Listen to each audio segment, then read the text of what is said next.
Aswang! Manda kayo! Nasa paligid lang ang aswang! Galing sa loob ang tunog. Nasa loob ng malaking bahay. Ay, Rosana! Ikaw ba ang pumatay kay Mang Teryo? At ikaw din ba ang umakyat sa bubong ni Aling Minda? Hindi ba tao ka rin? Paano mong nagawang mag-anyong aso? Pero wag niyo kong sisisihin kapag dumating ang araw na mapatunayan kong tama ang aking sinasabi at binabalaan ko kayo! Sa isang tahimik at mapayapang nayon sa probinsya kung saan ang mga makalumang paniniwala ay naisasantabi na dahil ika nga sa pagbabago ng panahon ay unti-unti na ring nalilimot ang mga makalumang tradisyon, maging ang mga matatanda sa nayon natututunang yakapin ang bagong estilo ng kultura at paniniwala. Kampante na ang bawat galaw at mga desisyon ng mga taga-nayon. Malakas ang paniniwala na mapananatiling tahimik at mapayapa ang kanilang lugar. Rosana, narinig mo ba? May sayawang kinalitong mamaya. Pupunta tayo, di ba? Tingnan mo sila, oh. Magpapaalam muna ako kay Inang. Alam mo naman yun. Wag na. Kasama mo ako. Susundin kita sa inyo para hindi makatanggi si Aling Rosa. Ano bang meron at may sayawan? Darating na raw kasi yung amo ni Lito galing syudad. Dito raw magbabakasyon sa probinsya. Pa-welcome party sa amo niya? Hindi. Advance celebration dahil magkakatrabaho na siya. Ano? Malaki ang sweldo niya, Rosana. Akalain mo, 5,000 isang buwan. Ang swerte ni Lito, ano? Sa dami ng binata dito sa atin na naghahanap ng mapagkakakitaan, si Lito pa naduling. Emily? Ay, pasensya na. Sa totoo lang naman ang sinasabi ko eh. Kung sino pang may kapansanan, yun pa ang binibiyayaan. Tandaan mo yan. Opo. O ano, sermon pa o susunduin kita mamayang gabi sa inyo? Kung papayag si Inang, sasama ako. Pero kung hindi, pasensya na rin sa'yo. Si Rosana ay may kahali-hali ng ganda, isang masunurin at mabait na anak. Mahigpit ang kanyang ina, ngunit dahil kampante ito sa mga taong nakapaligid, hinahayaan niya na lamang mag-enjoy si Rosana sa kabataan nito. Normal na sa isang nayon ang may sayawan, isang kasiyahan na ikinatutuwa naman ng lahat. Rosana, tayo naman ang sasayaw. Hinihingal ka na at pawisan. Hindi ka pa rin napapagod? Hindi, may reserba pa akong lakas para maisayaw ka. Alam mo naman, kanina pa nagbubulong-bulungan mga binata rito eh. Gusto kong isayaw. Salamat at pinaunlakan mo ko. Sa iyong kasiyahang Tolito, congrats ha! Galingan mong trabaho mo. Natutuwa kami dahil ikaw ang napiling maging kasambahay ng isang dayuhan dito sa lugar natin. Oo nga eh. Ang swerte ko nga eh. Nakauwi na ba ang ate mo galing Maynila? Di ba siya yung nagrekomenda sa'yo sa dayuhan? Ha? Hindi po eh. Pinagbawalan daw kasi siyang umuwi dito sa probinsya. Bakit? Hindi naman ako lamang dahilan eh. Pero ang mahalaga, natanggap na ako dahil sa kanyang rekomendasyon. Kailan bang simula ng trabaho mo? Nihintay ko nga lang dumating yung dayuhan. Agad ako magsisimula. Oh, anong nangyari? Ba't itinigil yung tugtog? Nakita niyo ba yun? Isang mahaba at magarang itim na kotse ang dumaan. Sino kaya ang sakay nun? Hindi ko nakita eh. Lagpas na nung lumingon ako. Bakit kaya natigilan? Anong masama kung may dumaan mang sasakyan? Tumayo ang balihibo ko. Tingnan mo oh. Paano? Para kasing karo ng patay ang itsura ng sasakyan. Paano hindi ka matatakot? Karo ng patay yung nakita mo. Walang taga rito sa atin na may kotse. Alam mo, lahat ng kotse, patay ang sakay. Oo nga naman, Emily. Iba-iba ang itsura ng kotse. At malamang, kung sino man ang sakay nun, isang bigatin. At sa ganitong oras pa talaga dumaan dito? Hindi kaya ang sakay nun ay yung dayuhan na hinihintay mo, Lito? Oo nga no. So ibig sabihin ito, bukas ay magsisimula na ako. Mga kaibigan, dumating na ang dayuhang hinihintay ko. Ang aking magiging amo. Bukas magsisimula na ako. Tuloy ang sayawan! Gabi nang dumating ang dayuhan na kanilang hinihintay. Sakay ng isang mahaba at itim na sasakyan ang dumaan sa makitid na daan. Ramdam ng mga taong nakamasid na tila kakaiba ang pangyayari sa kanila. Hindi lahat ay natutuwa sa pagdating ng dayuhan. Ang iba, hinusgahan ito base sa pagdating sa kalaliman ng gabi. Nag-antanda pa ang mga taong nakakita ng kakaibang sasakyang paparating. Nakatingin at nagmamasid ang mga mapag-usisang mga mata. Kahit na dapat abala sila sa mga bagay na kailangan gawin sa kanilang buhay, ngunit para kay Lito at sa pamilya nila, ito ay isang hudyat ng magandang buhay para sa kanila. Kinabukasan, lumagitnit ang pintuan sa pagbukas nito. Pambihira naman oo. Nakakatakot naman ang pintuan na to. Parang yung napapanood ko sa pelikula. Katatakot. Masok ka na. Magandang umaga po. Ikaw ang nirekomenda ni Lisa, di ba? Ako nga po. Ano pangalan mo? Lito sir. Lito pang pangalan ko. Anong alam mo sa gawaing bahay? Lahat po sir. Marunong po ako magluto. Magaling po ako maglinis ng bahay. At higit po sa lahat. Yun lang ang kaya mong gawin? Ang ipagluto ako? Ipagluto kayo. Ako na din po ang maglilinis ng buong bahay. Kayang-kaya ko po yun sir. Dala ko na po ang mga gamit ko. Kaya kaya ko po magpuyat. At gumising ng umaga. Hindi ka titira dito? Kung yun po ang gusto ninyo, aagahan ko na lang po ang pagpunta rito. Umaga kang pupunta rito.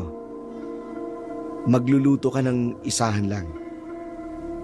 Kasama na doon ang pananghalian at hapunan. Nako. Kakain ho kayo ng malamig, sir? Ayos lang naman ho sa akin ang... Makinig ka. Sundin mo ang anumang sasabihin ko. Huwag mo kong pangungunahan. Opo, sir. Patawad po. Sa buong araw na ito, linisin mo ang buong bahay. Pero bago sumapit ang alas 5, umuwi ka na. Opo. Simulan mo na. Dominante pala itong amo ko. Ay, hindi na nga nagpakilala. Kahit man lang sana sabihin ang kanyang pangalan. Pero magaan naman ang trabaho. Isang buwan may 5,000 kagad ako. Kayang-kaya. Determinado si Lito na gawin ang ipinag-utos ng kanyang amo. Umaasa siyang masusuklian ng dayuhan na ng katumbas na haliga ang husay niya sa paglilingkod. Ang pinagtataka lamang nito kung bakit hindi niya ito nakita. Tinig lamang nito ang kanyang narinig. Subalit nais siya magkaroon ng maayos na trabaho. Isinantabi niya lamang muna ang isiping yun, katulad ng utos ng kanyang amo. Nagluto ito sa buong araw at naglinis sa loob ng bahay. Gayon na lamang ang pagtataka ng lalaki. Hindi niya malang ito nakitang lumabas ng bahay o magpakita lamang sa kanya. Tuloy ang kanyang gawain hanggang sa makauwi na ang binata. Hindi pa rin mawala sa kanyang isipan ang kakaibang ugali ng dayuhan. Hanggang sa... Lito! Ano ka ba naman? Nakakagulit ka naman, Emily. Nagulat ka? Oo. Kanina ka pa namin tinatawag ni Rosana. Hindi mo kami nakita? Halos magkasabay lang tayong maglakad. Pero walang ekspresyon niyang mukha mo. Sobrang lalim naman ang iniisip mo dahil hindi mo kami napansin. Pasensya na, Emily ha, Rosana. Di ba unang araw mo ngayon sa trabaho?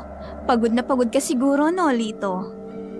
Medyo pero hindi yun ang dahilan eh. Ano't bit-bit mo ang mga gamit mo? Unang araw mo pa lang, Pinalayas ka na? Anong nangyari? Hindi. Pupunta ako doon para magluto tapos maglilinis. Tapos bago mag-alas 5, uwi na ako. Wow! Pangmayaman ang trabaho mong yan, Lito. Ang swerte mo. Anong pangalan ng amo mo? Ay, ilang taon na? Babae ba o lalaki? Matanda ba o bata? Yayain mo namang makihalubilo dito sa atin. Hindi ko alam eh. Anong hindi mo alam? Grabe naman. Nagtrabaho ka na buong maghapon doon tapos hindi mo man lang maitanong ang pangalan niya? May mayayain siguro yun. Malamang lalaki siya. Kasi lalaki yung boses. May edad lang sa atin ng konti. Sa boses niya, ewan, hindi ko nakita eh. Paano kayo nag-usap kung hindi mo siya nakikita? Boses lang yung narinig ko. Ha? May ganun? Baka umiiwas lang. Baka isipin may dala kang mikrobyo para di siya mahawaan. Kaya hindi kanya kinausap ng harapan at boses niya lang narinig mo. Ano bang pangalan niya? Hindi niya sinabi kaya hindi ko alam. Mahiyain nga siya. Malamang, kailangan lang niya na makakausap. Bukas dito, sasama kami sa iyo ha. Kung ayaw niya makipagkilala, pues, kami ang makikipagkilala sa kanya. Dala ng kapusukan at curiosity, nagpa siya ang magkaibigan na dumayo mismo sa lugar ng dayuhan. Nais nilang makipagkaibigan sa dayuhang nasabi para makilala ito ng lubusan, para malaman na rin ang misteryo na meron sa lalaking yun. Kung bakit sa unang araw pa lang ng pagkikita ni Lito, hindi na ito nagpakita sa kanya ng harapan. Bagay na lalong nagpaigting ng pagnanais ng dalawang babae na makilala ang dayuhan. Samantala, sa kalagitnaan ng gabi, mapapansin ng mga taga-nayon ang dati nilang tahimik na lugar. Mangyayari ang isang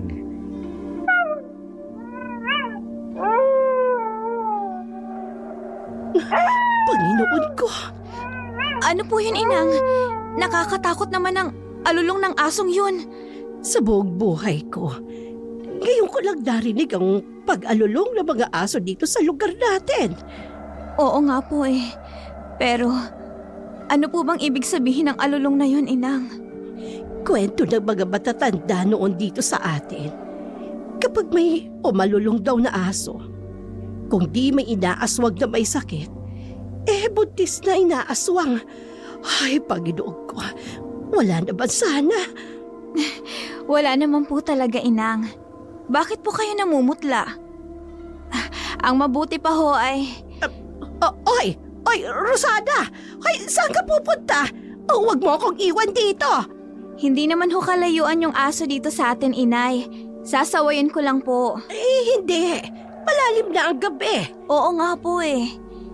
Itsa ko naman pong nasa kubo naman yung mga manginginom ng tuba. Sandali lang naman po ako, Inang. Bumalik ka kaagad ha, Rosada. Sandali ka lang. Kung manong ipagpabukas mo na lang yan, hindi naman yan mahalaga. Basta babalik na lang po ako, Nang. Promise. Diyan na ho kayo. walang pag-aalinlangan at walang takot na binagtas ni Rosana ang kalaliman ng gabi. Pinipilit paniwalain ang sarili na may gising pa na matandang manginginom sa kubo. Ngunit nang marating niya ito, isang nakakikilabot na katahimikan ang bumalot sa paligid. Wala ni isa mang tao ang naruroon. Kumabog ang kanyang dibdib. Bigla na lamang lumamig ang hangin na tila ba may bumubulong sa kanyang pandama na may kakaiba sa gabi na yun. Sa kanyang paglingon, napagtanto niyang wala namang gising. Wala namang ingay maliban sa may hinang kaluskos ng dahon at malayong alulong ng aso. Isang nakakikilabot na pakiramdam ang gumapang sa kanyang katawan, lalo pat sa harapan niya nakatayo ang isang malaking aso. Isang dambuhalang nilalang na hindi niya pa kailanman nakita sa buong buhay niya. Nakagilid lamang ang matalim nitong mata. Mapupula at nanlilisik sa dilim, hindi ito gumagalaw. Ngunit dama niya ang bigat ng titig nito na nakatuon sa kanya. Sa kanyang pagkakatitig, nagkaroon ng kakaibang pakiramdam. Hindi ito ordinaryong hayop para sa kanya. Para bang may malay, para bang may isip, at may nais iparating sa kanya. Sa isang igla pa, lumalim ang alulong ng aso sa paligid na tila ba babala o pagtugon sa presensya ng misteryong nilalang na nasa harapan niya.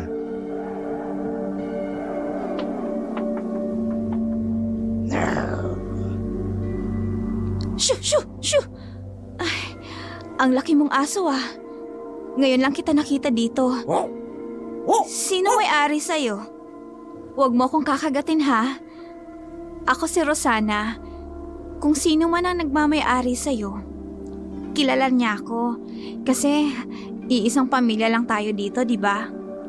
Oh, titig na titig ka sa akin. Kilala mo na ba ako ngayon? Nasaan ang mga kasama mong aso? Kayo ba yung mga umaalulong kanina? Magsitulog na kayo. Huwag kayong maingay. Kasi lahat ng matatanda dito sa lugar natin, nagpapahinga na. Katulad ng inang ko. At dahil sa alulong niyong yan, natatakot siya. Kaya sige na, shoo, shoo, uwi na, uwi na. Ay, ibang klaseng asong to ah. Sobra kong makatitig. Iba ang kulay ng mga mata. At parang may isip. Hindi siya tumititig sa akin. At hindi siya natitinag sa kinatatayuan niya. Naku, baka sakmalin ako nito. Shoo! Aso! Shoo, shoo! Alis na! Alis na! Naku, Diyos ko! Diyos ko! Nang! Inang! Ha? Sumigaw lang ako tapos bigla siyang umalis. Parang may isip ang asong yun ah. Kaninong aso kaya yun? Kumalat sa buong nayon ang ingay ng aso ng gabi na yun. Iba-iba ang komento. Ngunit pangamba ang umiiral sa karamihan. Sa pantahan ng ilan, may elemento daw na nakita ang mga aso, kaya nagsitahulan ang mga ito. Ngunit mas marami ang naniniwala na nagkataon lamang ang nangyari ng gabing yun. Dahil dito, itinuloy na ng magkakaibigan ang kanilang napag-usapan na sumama ito kay Lito pagpasok nito sa trabaho. Grabe! Ang laki pala talaga ng bahay na ito, ano? May kalumaan nga lang. Ilang dekada na kasi itong inabando na. Sus, paano mo alam? Di pa yata tayo ipinanganak, nandito na ang bahay na to. Kwento sa akin ng lolo ko. Dati raw may nakatira dito, pero mula nang lumuwas ng Maynila, hindi na bumalik. At noong panahon, punong-puno daw ng mga tanim na bulaklak dito sa garden. Ngayon wala na. Tingnan mo oh, lantan ng lahat ng mga halaman. Abandonado nga eh. Alam mo, kung sa panahon ngayon uso pa ang aswang, iisipin ko na dito nakatira ang aswang. Uy, huwag kang maingay. Mukhang tulog pa yung amo ko. Ay, ganon? Paano namin siya makikilala? Anong oras na? Kung gising na siya, edi sana may narinig na akong kaluskos. Umalis na tayo, Emily. Ano? Kararating lang natin, aalis na kaagad. Kaya nga tayo nandito. Kasi kikilalanin natin ang amo ni Lito. Pero kung tulog pa, makakaistorbo lang tayo. Magtatagal ba siya dito, Lito? Hindi ko alam. Pati nga yung pangalan niya, hindi ko alam eh. Bumawi na lang tayo sa ibang araw, Emily. Halika na. Ayoko. Hindi ako aalis hanggat hindi ko siya nakikilala. O sige. Bahala na nga sa'yo si Lito. Aalis na lang ako. Bahala ka dyan. Magsisimula na akong gawin ang trabaho ko rito. Ay naku, sige na nga. May samantika pa lang kung matulog yung amo mo eh. Lito, pasensya na sa storbo ha. Sige na. Magtrabaho ka na, baka mapagalitan ka pa ng amo mo. Aalis na kami. Sige. Mas maaga pala ako makakauwi ngayon. Wala namang lilinisan. Katulad pa rin nung naiwan ko kahapon. Sobrang tahimik. Tulog pa rin kaya si Amo hanggang ngayon? Lito? Oh. Amo, sir, pasensya na po. Medyo magugulatin po kasi ako ng konti eh. Gising na po pala kayo. Sayang, nakalis na sina Rosana at Emily. Huwag mo kong tawaging Amo. Ang pangalan ko ay Angelo. Sir Angelo. Ang gwapo wala nito amo ko. Tigas ng katawan. At ang amo ng kanyang mukha. Pero ang kanyang mga mata. Bakit mo ako tinititigan ng ganyan? May problema ba sa mata ko? Naku, wala po amo. Kakaiba lang po kasi yung mata ninyo. Tisoy na tisoy ho kayo. Pasensya na. Kung ngayon lang ako umarap sa'yo ng ganito. Marahil ay nagtataka ka. Oo po, pero normal lang naman siguro sa mga dayuhan ng kagaya nyo. Siguro po, naiiya kayo, no sir? Mababait naman po ang mga tao rito. Lalo na po sa mga kasing edad ko. Wala po mananakit sa inyo dito. Palakaibigan po ang lahat ng mga taga rito sa amin. Tahimik ang lugar nyo. Maraming mga tao. Karamihan ay mga kabataan. Ang mga matatanda ay konti na lang. At ang mga bata. Opo sir, sobrang tahimik na nga po ang lugar namin. At lumabas pala kayo? Bakit mo nasabi yan? Sabi niyo maraming nakatira rito. Paano niyo malalaman na maraming tao rito? Maraming kabataan at matatanda kung kukunti ang mga bata. Ang sabi mo mababait ang mga tao rito. Lalo na ang mga kasing edad mo. Mga tao ang binanggit mo. Hindi ba't ibig sabihin nun, maraming naninirahan dito? Oo nga pala sir. Ganun po. Nais kong ipasyal mo ko sa malawak na lugar na to. Yun ay kung hindi nakakabala sa'yo. Naku, hindi po sir. Ibig ko pong sabihin, masaya po ako dahil kayo po mismo ang nagyaya sa akin na ipabasyal kayo sa lugar namin. Sige po sir. Magbibihis lang ako. Opo sir. Dito lang po ako. Hintayin ko lang po kayo. Mabait naman pala si Sir Angelo. Angelo. Bagay sa kanya yung pangalan na yun. Mukha siyang anghel. Pero talagang kakaiba ang kanyang mata eh. Malamlam pero parang may nakatagong sekreto. Hay!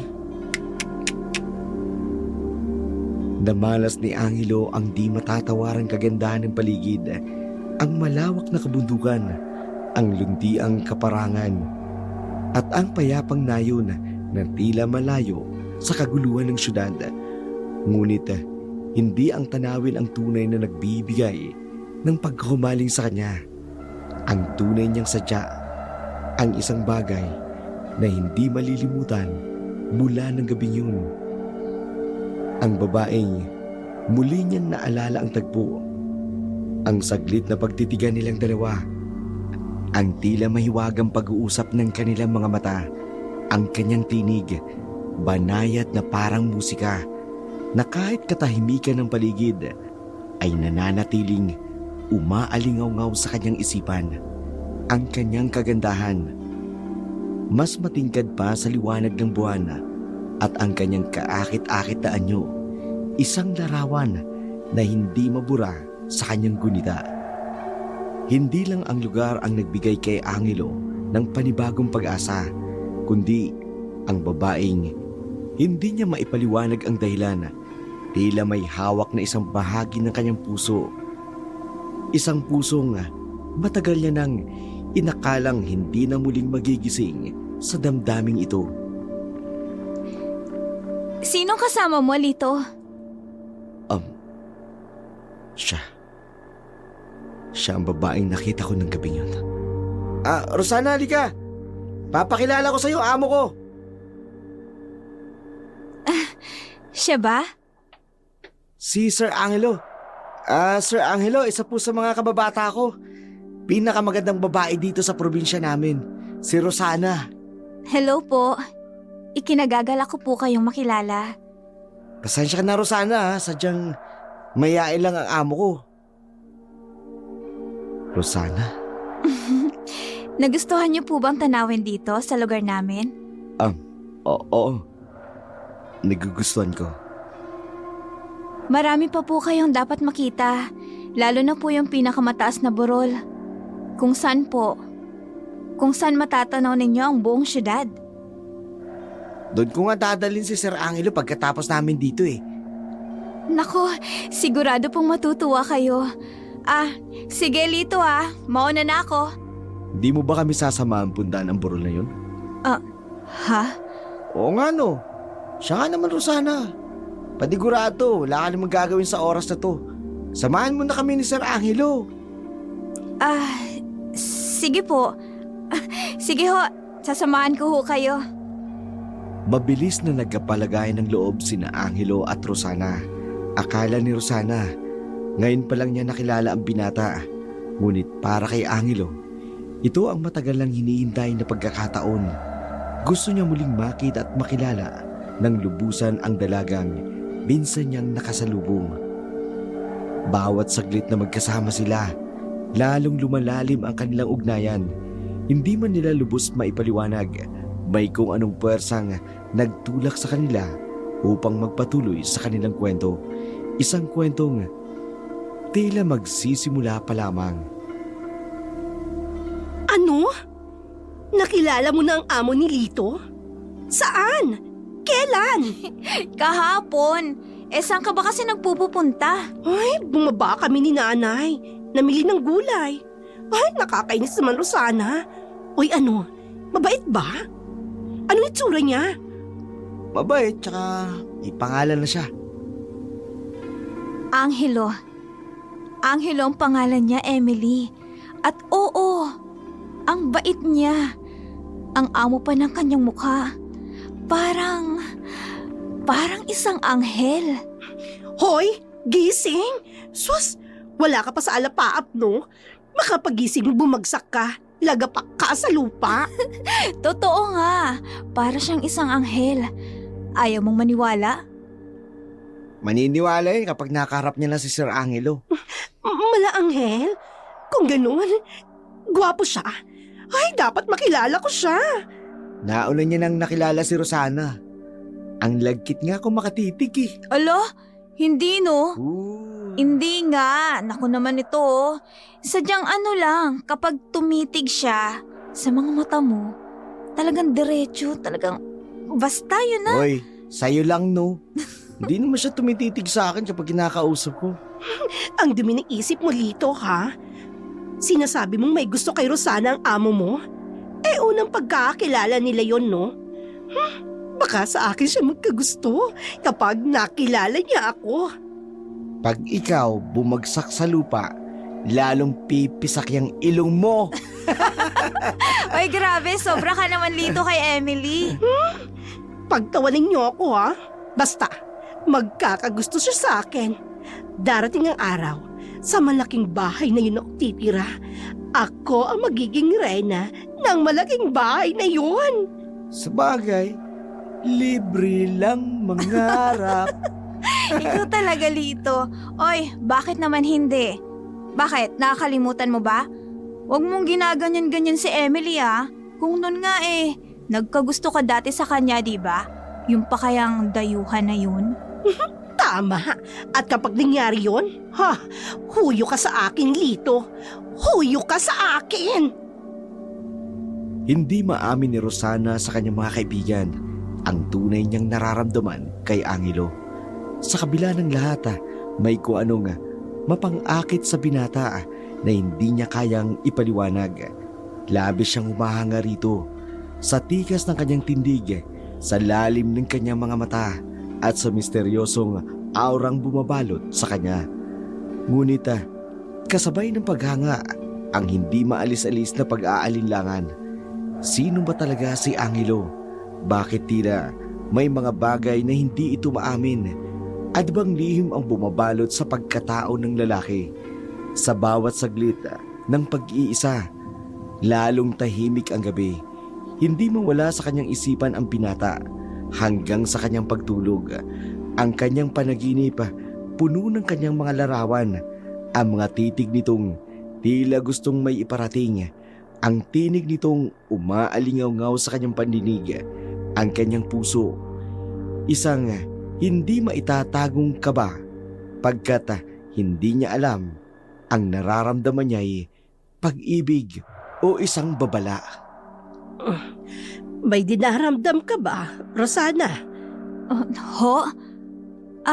Naku, wala ho, Inang. Gayon lang kita napansing nagkakaganyan. Ho? Ano ho bang napansin niyo, Inang? Hindi ka mapakalig dyan sa hinihigaan mo. Abay ko'y nasisikipang ka dyan sa papag. Ilatag mo yung banig sa sahig. Doon ka mahiga. Nako, hindi ho, Inang. Naaalinsanganan lang po ako. Ay, nako. Pilitin mong makatulog. Lalabas lang po ako. Sandali lang po ako, Inang. Magpapahangin lang po. Eto ang pabaypay. May langaning oras na. Ito talaga si nanay, oh. Ano ho bang meron sa labas? Sandali lang naman po ako, Inang. Baka ho, antukin na ako kapag nahipan po ako ng sariwang hangin. Abay, huwag ka na magdahilan pa, Rosana. Alam mo bang pagkatapos ng nangyari ng gabing yon, na pagkasundoan ng mga matatanda na maging alerto tayong lahat. Alerto saan naman, Inang? Sa kakaibang nangyari dito sa lugar natin. Totoo, Rosana, dahil hindi normal ang nangyari. May ibig sabihin ang sabay-sabay na pag-alulong ng mga asong yon. Hindi maganda yon. Nagbabadya ng masamang pagtingin. Ay, si Inang na naman, oh. Ayun tuloy. Nakakaramdam na naman ako ng takot. Kaya mula ngayon, Rosana, huwag kang lalabas ng bahay kapag madilim na. Mabuti na yung nagpapasiguro kesa may mangyaring hindi maganda. Humiga ka na dyan. Pilitin mong makatulog. Sige po. Ay, paano ba ako makakatulog nito? Hindi maalis sa isip kong lalaking yun. Ano bang meron sa kanya? Bakit ba ako nagkakaganito? Sa unang pagkakataon, hindi mapakali ang isip at puso ni Rosana. Wala siyang karanasan sa pag-ibig, kaya hindi niya maipaliwanag ang bumabalot na kaba at pananabik na kanyang nararamdaman. Paulit-ulit niyang naiisip ang bawat titig, ang bawat salita at ang bawat kilos ni Angelo.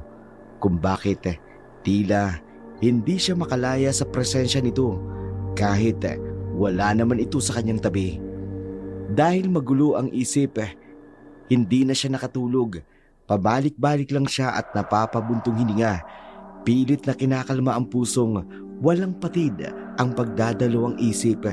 Hanggang dumating ang umaga.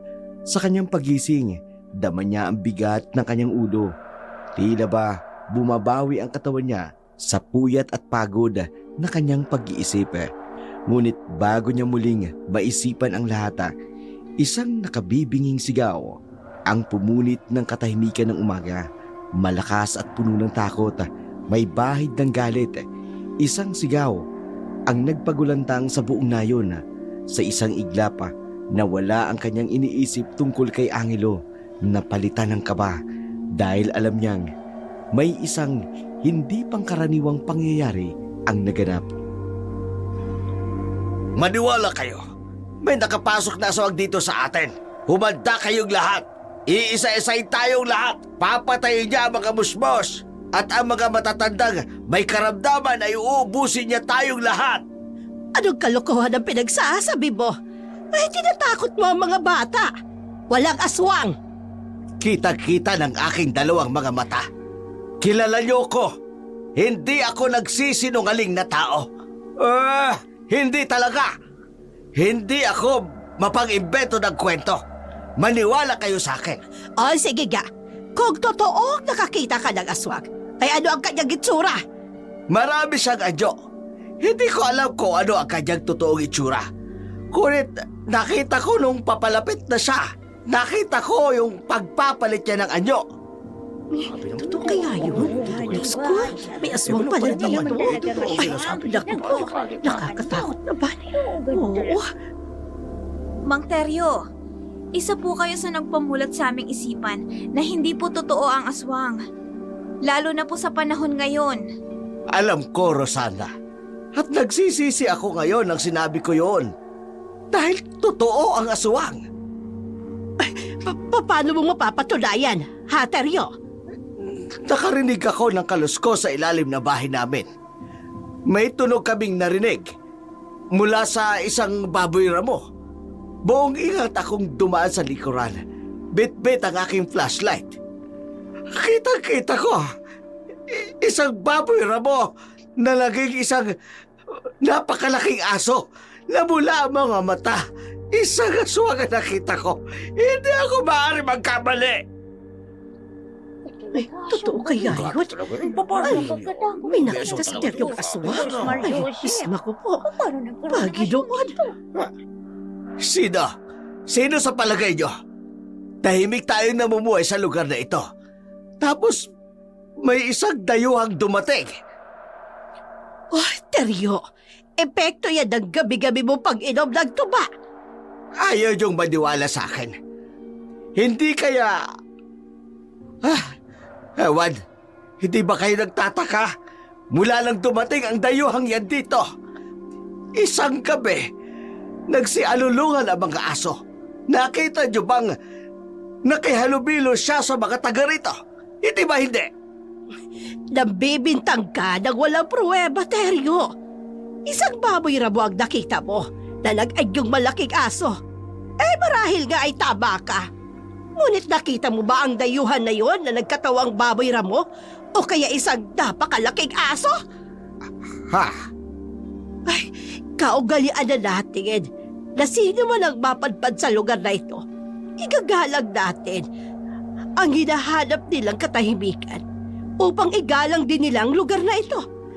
At ang mga maninirahan dito, huwag tayong mambintang ng basta-basta. Tama naman, oo. Tama. Oo. Sada nga. Tama ka, Rosa, sa mga sinasabi mo. Sada nga.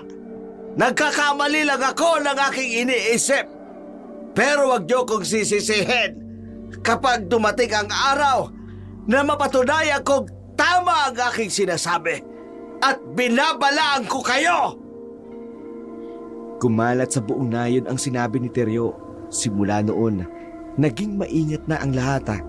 Takot ang mga tao, pero wala ni isa man ang gustong harapin ang dayuhang lalaki. Mas pinili nilang manood mula sa malayo at maghintay na lamang kung ano ang mangyayari. Pati ba naman kayo naniniwala na may aswang? Hindi ba yung aswang nangangain ng tao? Nang lalapa ng mga hayop, lumilipad. At nag-iiba-iba ng anyo. Kaya nitong gayahin ang lahat ng uri ng hayop, di ba? Naniniwala kayo na ang amo ko aswang? Mahigit na siyang 2 linggo dito. At mahigit na rin kayong 2 linggong magkasama maghapon. Ano ba sa tingin mo, Lito? Halos hindi makabasag ng pinggan ang amo ko.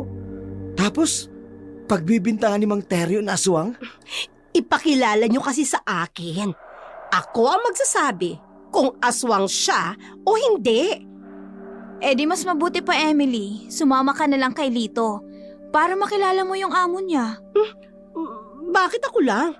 Sumama ka rin, Rosana. Kung magkaibigan na kayo, di ikaw ang magpakilala sa akin. Tsaka kapag nakita mo ang amo ko, Emily, baka ikaw pa ang aaswang sa kanya. Unti-unting natutunan ni Angelo kung paano makihalubelo sa mga taga-probinsya. Isang bagay na hindi magagawa niya noon bago niya makilala ang babaeng nagbigay ng kulay sa kanyang mundo. Sa bawat araw na lumilipas, mas nagiging madali sa kanya ang makisama at makisalamuha na parabang tahimik na buhay na matagal niya nang inaasam ay unti-unti nang nagkakatotoo. Buong akala niya, natagpuan niya na ang kapayapaang matagal niya nang hinahanap, ngunit ang hindi niya alam, ang katahimikang ito ay maaaring isang panaginip lamang. Ang anino na kanyang nakaraan unti-unti nang lumalapit upang guluhin ang bago niyang mundo. Ikaw pala ang amo ni Lito? Hi! Kinagagalak kitang makilala. Ganon din ako sa iyo, Emily. Talaga? Dapat pala, unang araw mo palang dito sa lugar namin. Nagkakilala na tayo. Pasensya na. Nag-atubili kasi akong kilalanin ng mga tao rito. Hindi ko alam kung paano makikisama. Hindi mo kailangang makisama. Dahil kami ang gagawa nun sa'yo. Ang gwapo niya. Para siyang si Adonis. Ako ang makakapagsabi. Hindi siya aswang. Aswang? Oo, kasi naman si Mang Teryo, pinagsisigawan niya ang tungkol sa aswang. Sino ang aswang? Ikaw! Ha? Ang ibig kong sabihin, ikaw ang pinag-iisipan niyang aswang. Kasi naman, tamang-tama ang pagdating mo. Kung kailan ka dumating, tsaka naman dumating dito ang aswang. Uy, pero hindi ikaw yun ha. Malayong-malayo sa itsura mo ang itsurang aswang. Sa ganang lalaki mong yan. Ikaw, Rosana, naniniwala ka ba na isa akong aswang? Hindi. Salamat. Ako, Angelo, hindi mo ba ako tatanungin kung naniniwala ba ako na aswang ka? Hindi na kailangan. Sa tono ng pananalita mo, buo na ang paniniwala mo na hindi ako aswang. Na hindi ako masamang tao, Emily. At dahil dyan, lubos ako nagpapasalamat sa'yo. Basta ikaw, Angelo, mula ngayon na nagkakilala na tayo, patutunayan ko sa kanilang lahat na hindi ka aswang. Talaga? Paano? Magpakilala ka sa kanila. Ipakita mo sa kanila ang totoo mong pagkatao. Ha? Bumayag si Angelo na ipakita ang kanyang sarili sa lahat. Sa unang pagkakataon, humarap siya sa napakaraming tao. Hindi nagtatago ng kanyang anino sa pag-iisa. Ikinatuwa ni Rosana, isang hakbang patungo sa pagtanggap ng buong nayon sa binata. Habang lumilipas ang sandali, lalong lumalalim ang hindi maipaliwanag na koneksyon sa pagitan nila. Isang tahimik, ngunit matinding pagtinginan. Tila may lihim silang pagkakaunawaan na kahit wala namang salitang binibigkas. Ado, Teryo, ano ba sasabi mo? Pagdududahan mo pa ba si Angelo na isa siyang aswang? Gayong siya na mismo nagtapat sa atin ng katotohanan na hindi siya aswang. Sa itsura ba naman ni Angelo? Ay gwapo. Pagdududahan mo, Teryo? Ikaw, batadog kita. Bakit mo ba nasabing aswang si Angelo? Masama ang magduda sa kapwa. Maaari kang makulong. Oo nga po, tama yan. Kung kayo hindi kayo naniniwala na aswang si Angelo, bahala kayo. Basta ako, sigurado ako. Ang tanong nga, Mang Teryo, anong ebidensya niyo? May natuklasan ka bang kakaiba sa kinikilos ni Angelo? Meron. Hindi mo na pwedeng direktang ituro kay Angelo ang nakita mong baboy rabo at malaking aso. Kung ayaw niyong maniwala sa akin, bahala kayo sa buhay niyo. Makaalis na nga dito. Teryo, huwag kang magagalit sa amin. At bakit ka aalis? Nandito ang bisita natin. Makipagdaupang palad ka muna. Hindi kaya ng aking kalooban na makipagdaupang palad sa taong may sikreto, Rosa. Alam mo yan. Diyan na kayo. Hoy! Mang Teryo! Mang Teryo! Hayaan mo na siya, Emily. Marahil ay ayaw lamang niyang may dumadayo dito sa lugar natin. Mayaman at gwapo pa, Aling Rosa. Kilala ko si Teryo. di ko malabad kung bakit siya nagkakaganon. Bakit? Hindi na kumbinsi ni Mang Teryo tungkol sa bagong saltang aswang. Tahimik, ngunit masama ang loob ng matanda dahil walang naniniwala sa kanya. Wala siyang pruebang mailabas sa taong kanyang itinuturo dahil kinagigiliwan ang mga dayuhan sa lugar na yun. Sinarili na lamang ng matanda ang aktong nangyaring nakita niya ang aswang nang nagbabago ito ng anyo. Doong isang linggo, kararating pa lamang niya. Nakita ko siya pagdating niya. Gabi noon, habang pauwi ako sa amin, may narinig akong ik-ik mula sa itaas. Alam ko naman na may ik-ik. May aswang at mismong aswang ang nakasalubong ko. At yan ay si... Oh, Panginoon ko. Paano nangyaring nasundan niya ako? Sinundan ako ng aswang. Hindi mo ako mabibiktima. Ilalantad ko muna ang pagkatao mo bago mo ako mapatay. Ilalantad kita. Naging pamilyar na mukha si Angelo sa buong nayon. Hindi na siya itinuring na isang estranghero, kundi isa ng bahagi ng kanilang maliit na nayon. Malaya na siyang nakikipag-usap, nakikisalamuha, at unti-unti nang nagiging malapit sa lahat. Lalo siyang naging malapit sa pamilya at matalik na kaibigan ni Rosana. Sa bawat araw na lumilipas, naging madali para sa kanya ang makisama at mas lumalim ang kanyang koneksyon sa dalagang nagbigay ng bagong liwanag sa kanyang buhay. Tingnan mo siya, Rosana, oh. Akala mo matagal na siyang naninirahan dito. Na matagal na siyang kilala ng mga taga rito. Kasundo niya lahat, lalo na ang mga bata. Oo nga. Gustong-gusto siya ng mga bata. Gustong-gusto ko rin siya. Umayos ka nga dyan, Emily. Baka marinig ka ni Angelo. Bakit ikaw? Hindi mo siya gusto? Emily? Emily, Rosana, aalis na ako. Salamat sa pag-isima sa akin. Nag-enjoy ako. Sa pagkain na inihanda ninyo, masyadong masarap. Masaya din ako dahil itinuring niyo kong bahagi ng pamilya niyo. Angelo, mamaya na. Hintayin mo munang maluto yung pinagmamalaking menu ng nanay ko. Masarap yun. Paborito ng buong nayon. Ang nanay ko ang pinakamasarap magluto dito. Talaga? Sige. Nakakaya naman kung tatanggihan. Iyon ang paborito ng lahat, di ba? Ano ba yun? Dinuguan. Naku, super sarap talaga yun. Ganun ba? Kaya lang, Pero hindi naman lahat kumakain ng dinuguan, di ba? Kung ayaw mo, hindi ka naman namin pipilitin. At kung gusto mo nang umuwi, sige na po, okay lang. salamat at naunawaan mo ko. Okay lang, pero kailangan mo na ba talagang umuwi ka agad? Kasi maaga pa naman eh. Malapit na kasing dumilim.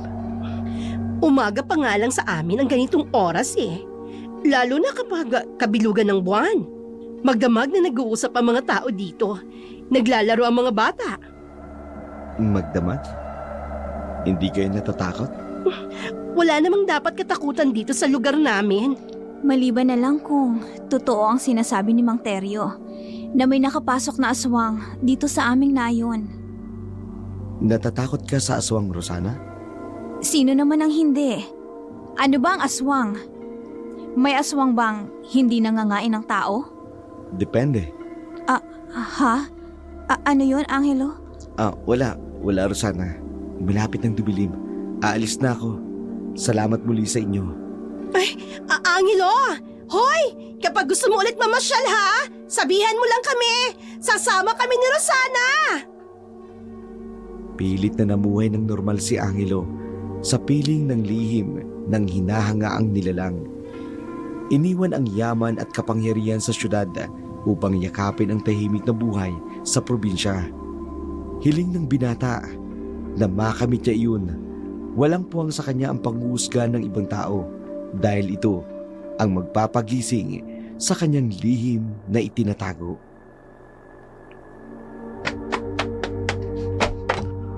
Sino ka man? Huwag mo ko tinatakot. Lumantad ka! Magpakilala ka! Sige! Magkubli ka sa totoo mong anyo. Hindi mo ko malililang. Naaamoy kita at kilala kita kung sino ka. Natahimik siya. Umalis na kaya siya?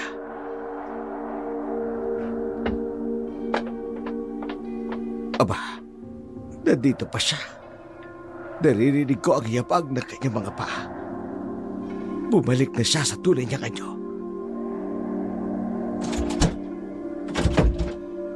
Sinasabi ko na nga ba?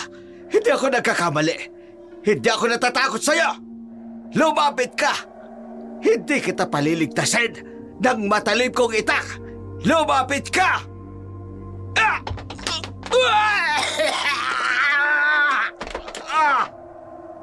Sa kalaliman ng gabi, isang nakagigimbal na sigaw ang pumunit sa katahimikan ng nayon mula kay Mang Teryo.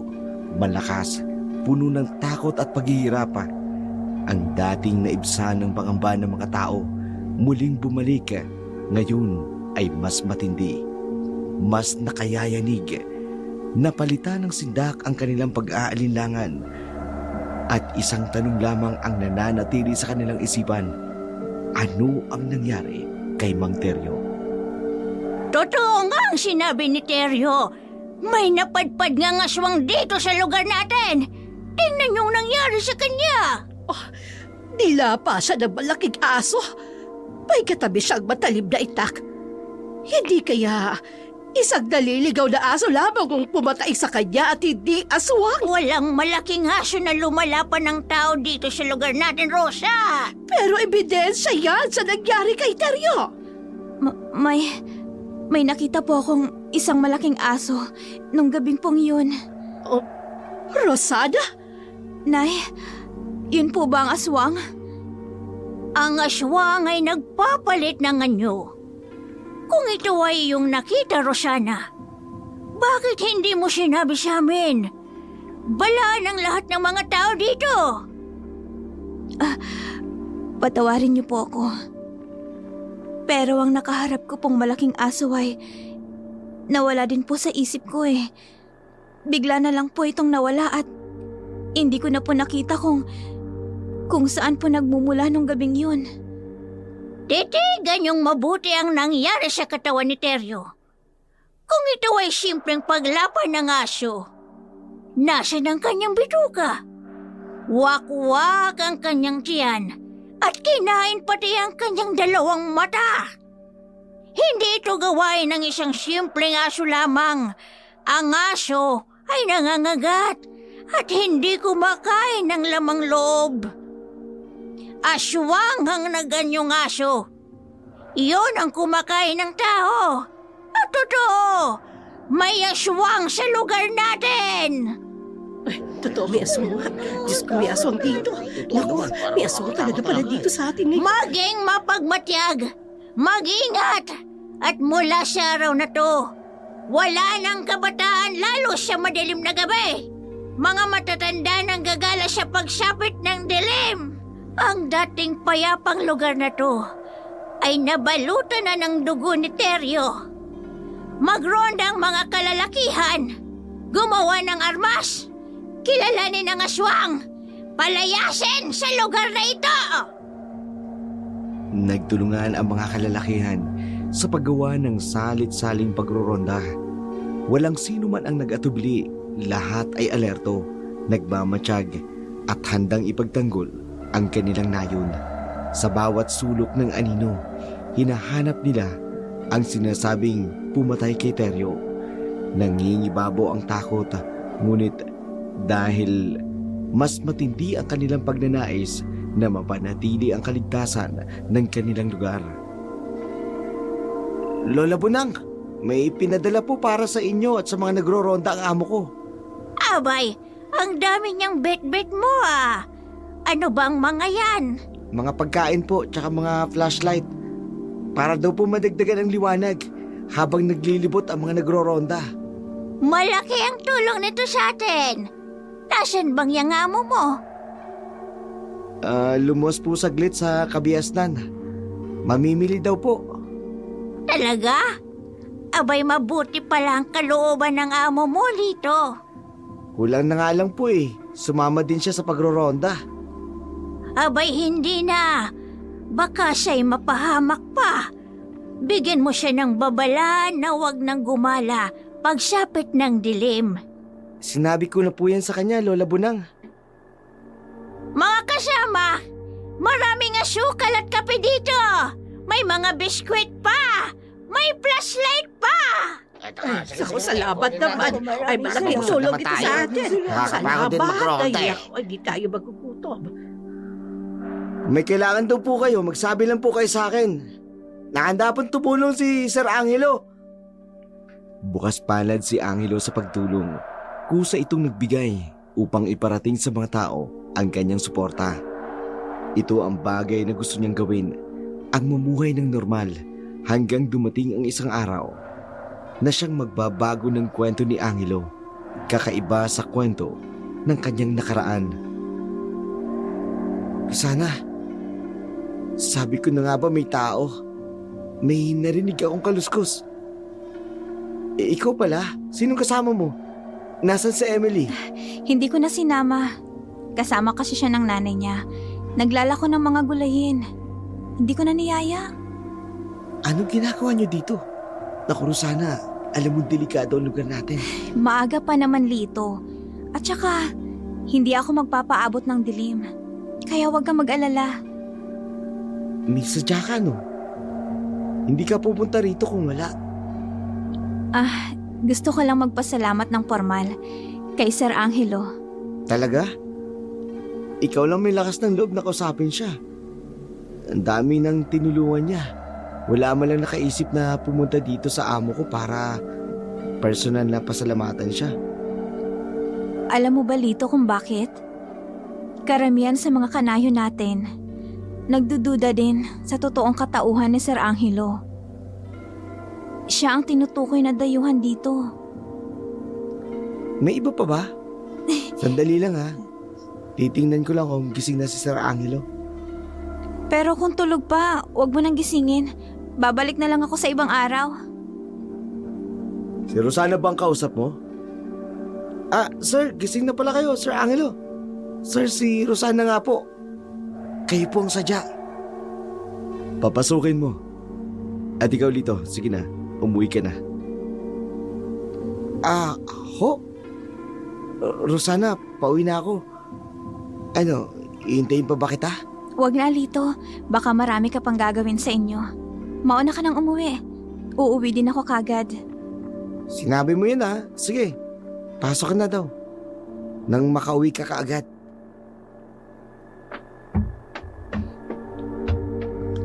Magandang umaga po sa iyo, Sir Angelo.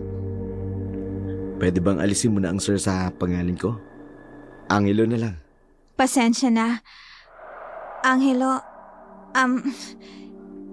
pasensya ka na. Inabala kong oras mo. Hindi ka nakakaabala, Rosana. Masaya ako dahil nandito ka. Kasi gusto ko lang iparating sa'yo ng personal. Ang lubos na pasasalamat na ginawa mong pag-abot ng tulong sa mga kabataan. Ganon din sa mga kalalakihan na nagro-ronda tuwing hating gabi. Maraming nasyahan sa malasakit mo sa amin. Mas masaya ako dahil nagustuhan niyo ang mga ginawa ko. Yun lang ba, Rosana? Ha? Nandito ka lang ba para magpasalamat? Wala ka bang ibang sasabihin? Wala na, Angelo. Pasensya na talaga. Kung ganun, nagsisinungaling ang nabasa ko sa iyong mga mata. Angelo? May mas malalim na ibig ipahiwatig ang iyong mga mata, Rosana. Ngayon ka pa ba mag-aatubiling sabihin sa akin? Angelo? Ngayong nandito ka na sa harapan ko? Lahat ng gusto mong itanong mo na. May sinasabi tungkol sa'yo. Anong sinasabi tungkol sa akin, Rosana? Tungkol sa gumagalang aswang? Iniisip nila na isa akong aswang? Ikaw lang ang dayuhan sa aming nayon. Hindi mo sila masisisi. Mula nang dumating ka, Ginambala ko na ang katahimikan ng inyong lugar. Ganun ba, Rosana? Mula nang dumating ako, nagkaroon na ng takot ang inyong mga puso? Angelo, Ikaw, Rosana, ikaw din ba? Yun din ba paniniwala mo? Natatakot ka ba sa akin? Pero bakit nandito ka? Anong dahilan na tinahayaan mong umuwi si Lito? Bakit ka nagpaiwan dito sa akin? Huwag mong sabihin na hindi ka naniniwala. ayokong maniwala, Angelo. Dahil normal kang tao na nakatayo ngayon sa harap ko. Matatakot lang ako kung ipakita mo ang iyong anyong aswang. Ayaw mong maniwala dahil hindi kaya ng puso mo na maniwala na isa akong aswang. Angelo, Katulad ng nararamdaman ko, Rosana, hindi ako naniniwala may aswang. Kahit paggaano kasama ng isang nilalang, kapag nasilayan ang iyong kagandahan at mabigani sa'yo, makalilimutan niyang masama siya at iiral sa kanya ang isang normal na saloobin ng isang normal na tao. anong... Gusto kita, Rosana. Dahil sa'yo, nabuhay ako ng ganito. Nabuhay ako na isa lang ang mitiin. Ang makapiling ka na ngayon ay abot kamay na kita. Angelo, Para anumang oras ay mayakap kita. Angelo, Ang magang kita. Angelo. Gusto kita, Rosana. Ikaw lang ang makakapagpabago ng lahat. Gusto kitang angkinin. Angelo, Angkinin ng buong buha. Angelo. Buong magdamag na inangkin ni Angelo si Rosana. Buong pusong nagpaubaya ang babae. Batid niya sa kanyang sarili na umiibig siya sa binata. Sa nangyaring pagniniig, inakala ni Angelo na tuluyan niya ng tinalikuran ang dilim ng kanyang kahapon. Hindi mo matatakasan ang aking sumpa. Wala kang karapatang magmahal at mahalin. Wala kang puso. Dugo sa dugo ang kabayaran ng lahat ng pagwasak mo sa puso ko. Dugo sa dugo.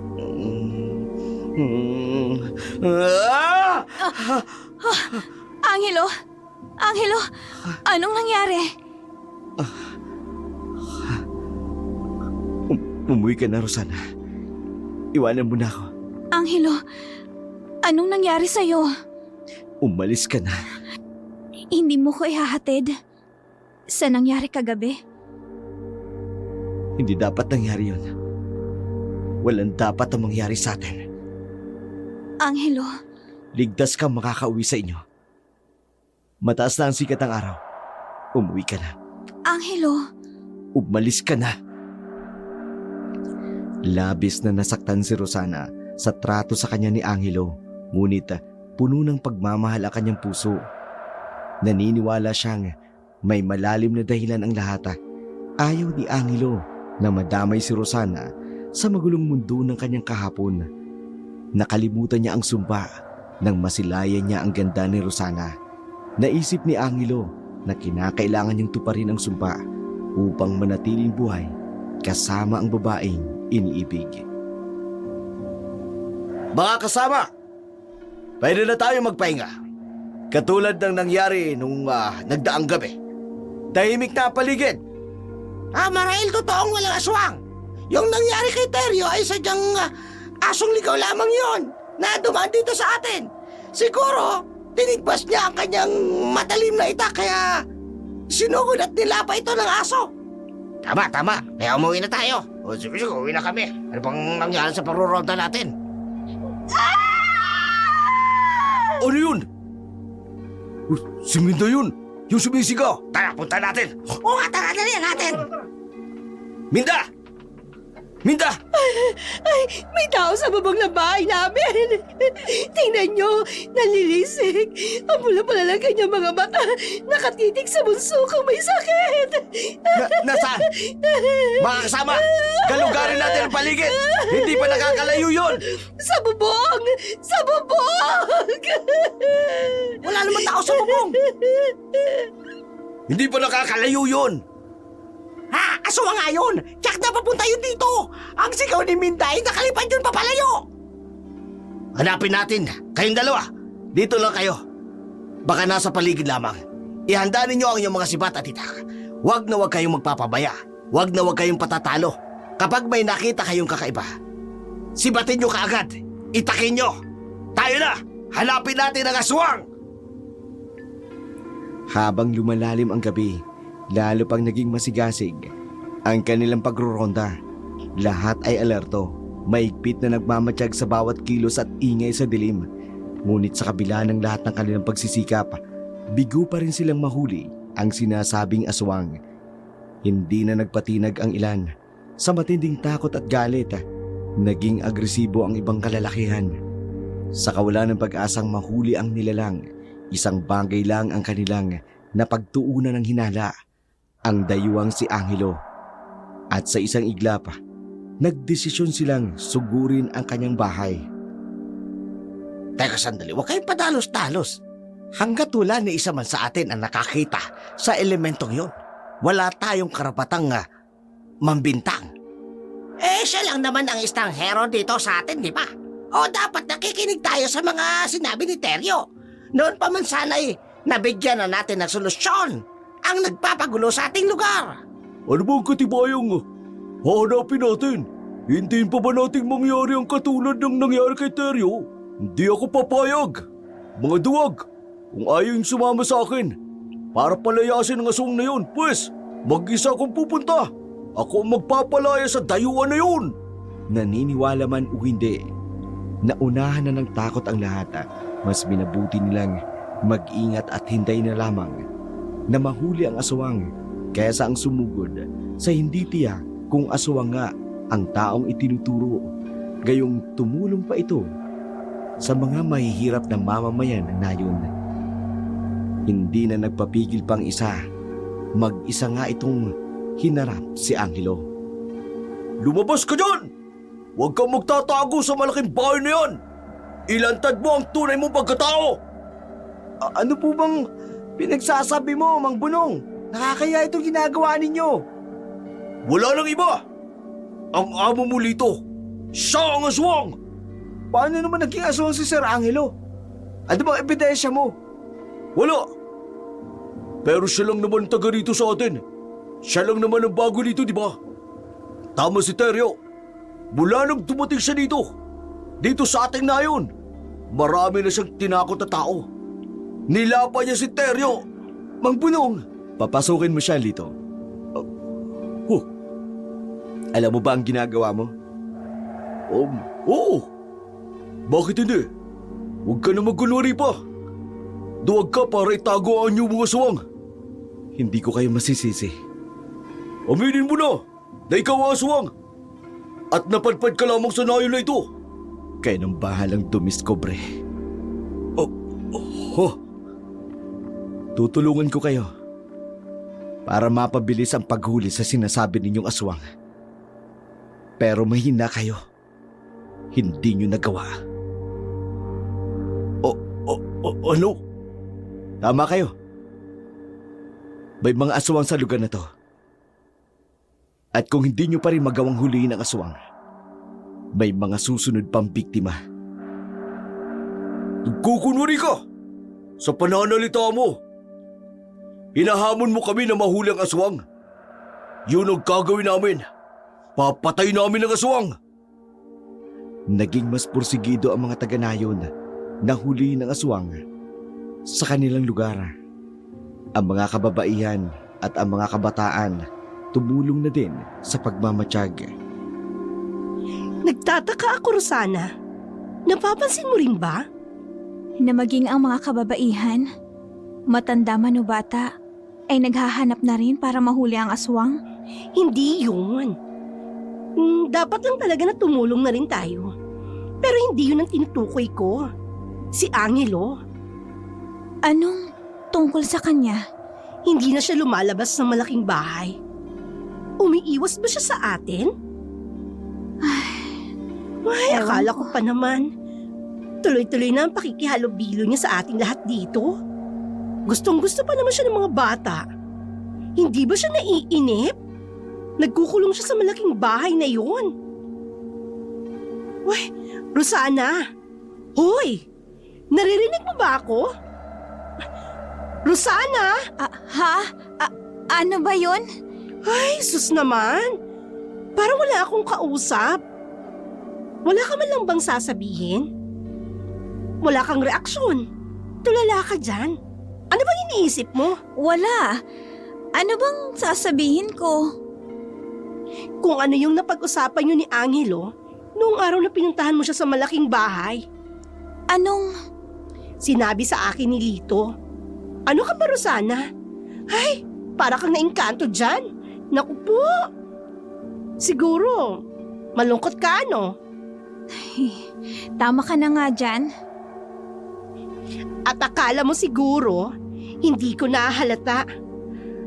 Oy! Ano ba, Emily? Ano bang pinagsasasabi mo dyan? Yung mga lihim yung sulyapan sa isa't isa ni Angelo. Sus! Madalas ko kayong nahuhuling dalawa, no? At siguro, may pagkakaunawaan na kayong dalawa. Umuwi na nga lang tayo. Oy! Kaya ka lang laging tulala nitong mga nakaraang araw. Kaya ka matamlay at malungkot. Emily, Kasi nga, hindi na nagpapakita sa atin si Angelo. Nahalata ni Rosana na umiiwas sa kanya ang lalaki. Kung bakit hindi alam ng dalaga sa hindi maipaliwanag na dahilan. Hindi niya man makita ang lalaki pero para bang ramdam niya pa rin ang presensya nito, lalo na tuwing oras ng gabi. Rosada, ay badong isara mo yung bintanang malapit sa silid mo. Susme, nakita mo na. Anong oras na'y delikado na, Rosada? maalinsangan po kasi inay. At saka may nagro-ronda na. Kahit na, doble ang ingat natin ngayon. Nabalitaan mo ba yung nangyari kay Minda? Maraming nagro-ronda noon. Abay inakyat pa rin sila ng aswang sa bubong nila. Ay mabuti na lang at nakita ni Minda. Kaya nakasigaw. Nay, may katabi po akong bawang at saka asin. Ano ba pinagsasabi mo? Anong bawag at asin? Abay sa pelikula lamang yan, anak. Hindi yan tatalam sa aswang. Iyan ay paniniwala lamang. Na mga kulukoy noong unang panahon. Abay ano ka ba? Magigisa at gagamitan mo ng bawang at asin ng ganyang malakas na elemento. Opo. Ay, opo inay. Ay, sige na ho. Isasara ko na. Oh, bakit wala ka pang ginagawa dyan? Sige na nay, promise po. Isasara ko to bago ako mahiga. Susmig bata ka, oo. Kaya hindi ko maunawaan itong mga nagdaang mga araw. Parang wala ka lagi sa iyong sarili. Ay, nako. Makaupo nga po na rito. Nay, oras na po ng pagtulog nyo. Ay, paano naman ako dito makakatulog? Gising ka pa at nakaupo ka pa dyan sa may bintana.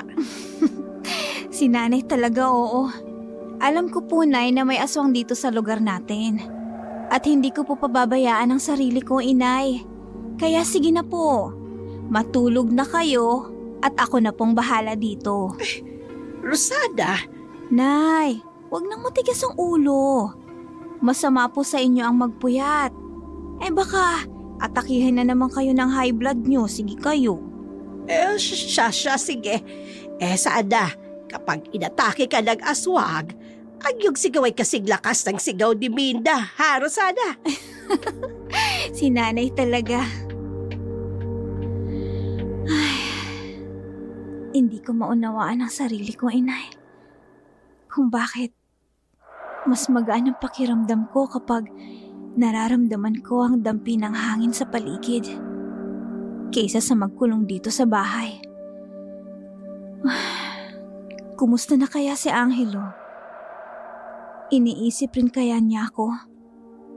Naaalala niya kaya yung ginawa namin nung gabing yun?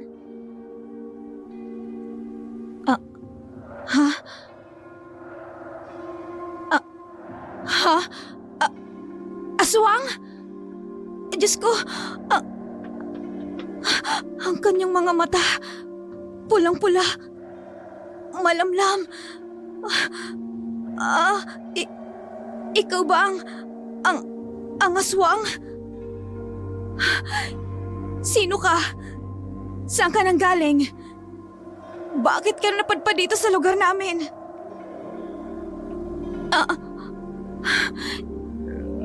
Ikaw ba ang pumapatay sa mga nandito? Ikaw ba ang pumatay kay Mang Teryo? At ikaw din ba ang umakyat sa bubong ni Aling Minda?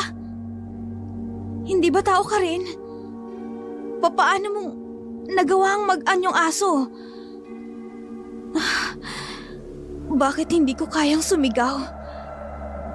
Natatakot ako pero... Ayun! Ayun na ang aswang! Ang mga nagruronda. Anong ginagawa mo? Umalis ka na! Sibutin ninyo! O sintayin nyo para mamatay ang aswang na yun! Sintayin natin! Bakit nakatitig ka lang dyan? Umalis ka na! Papatayin ka nila! Sige na! Lisanan mo na ang lugar na to! Umalis ka na!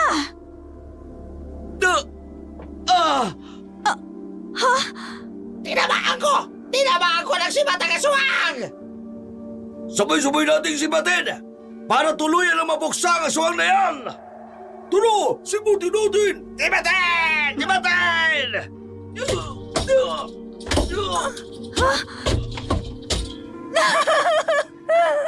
Ano nangyari? Ang Panginoon ko! Rosana! Inay! Sinaktan ka ng aswang! Diyos ko! Tulungan niyo kami! Tulungan niyo kami!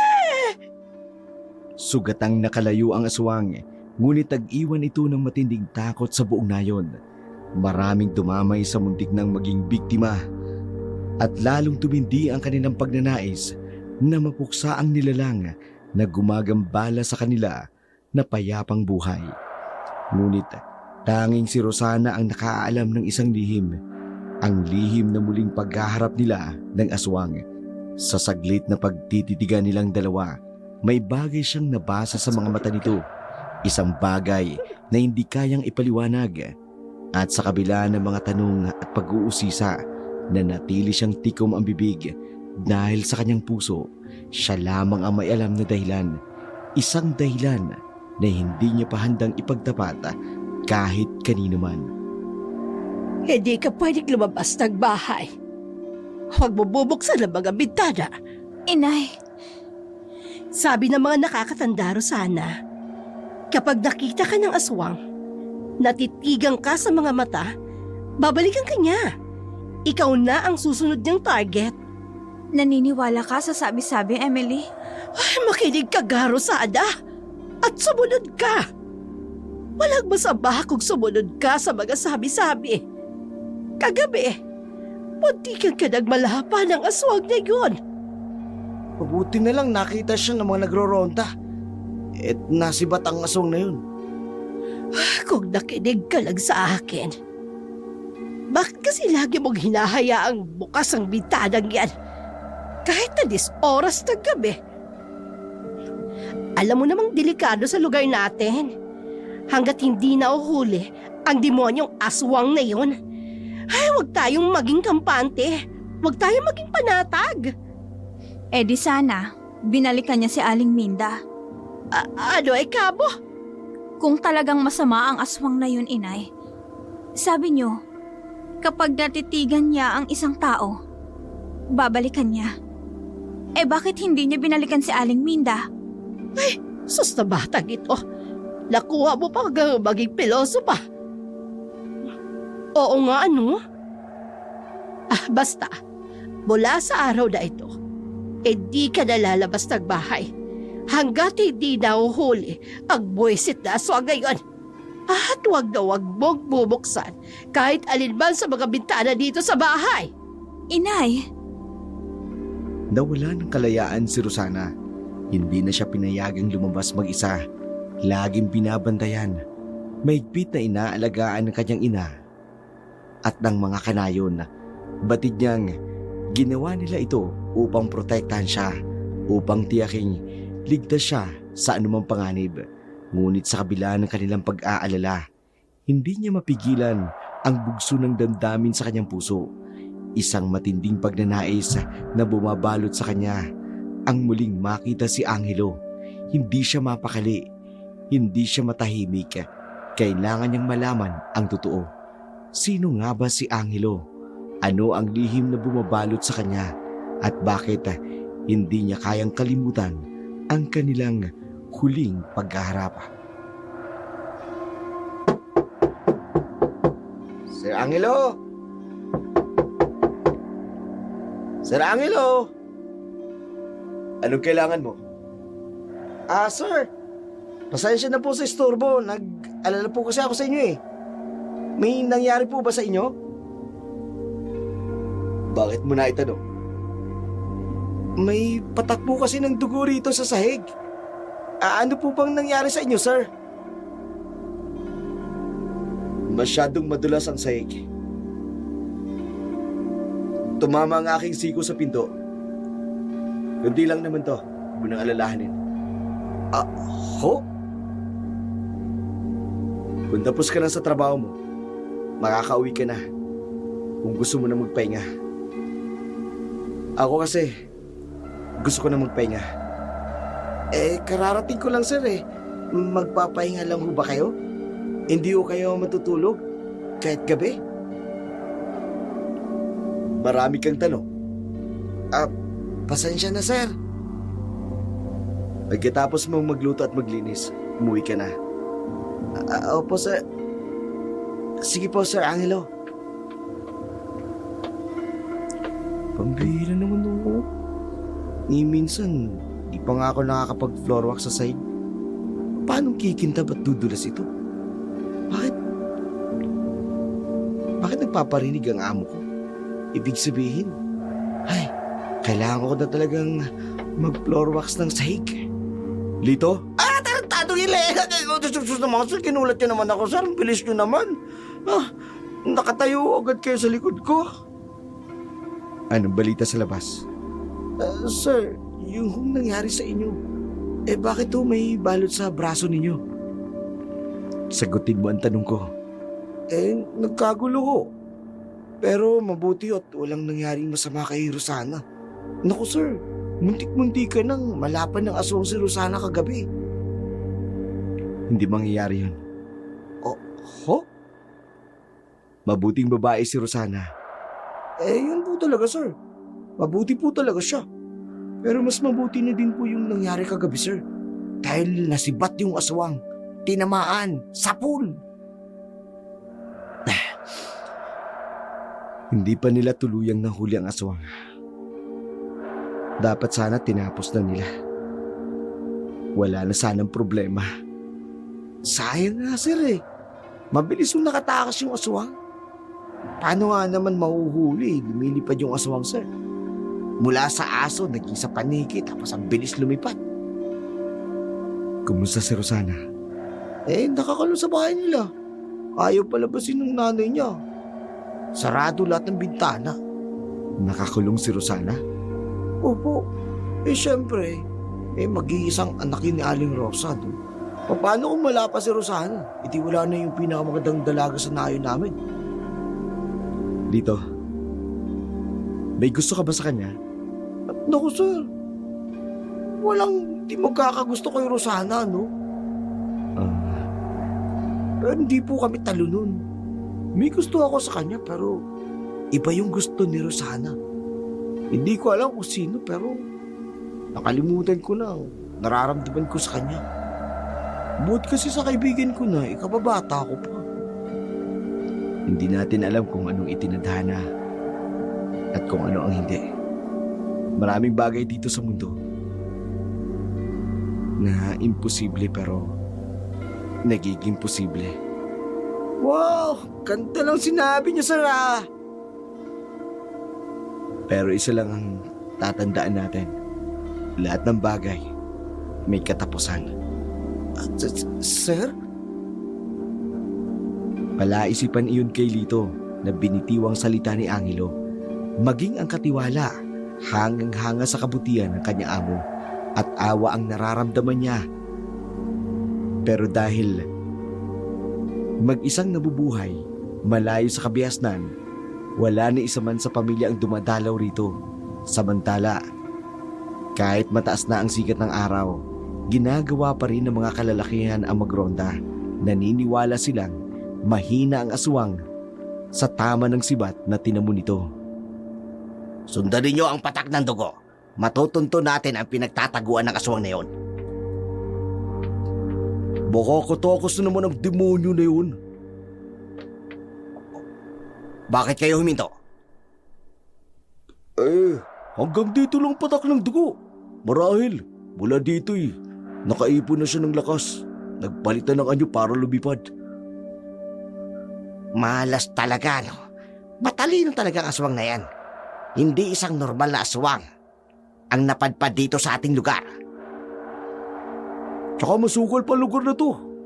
Walang kabahay-bahay. Wala tayong maituturong bahay kung saan man siya dumapo.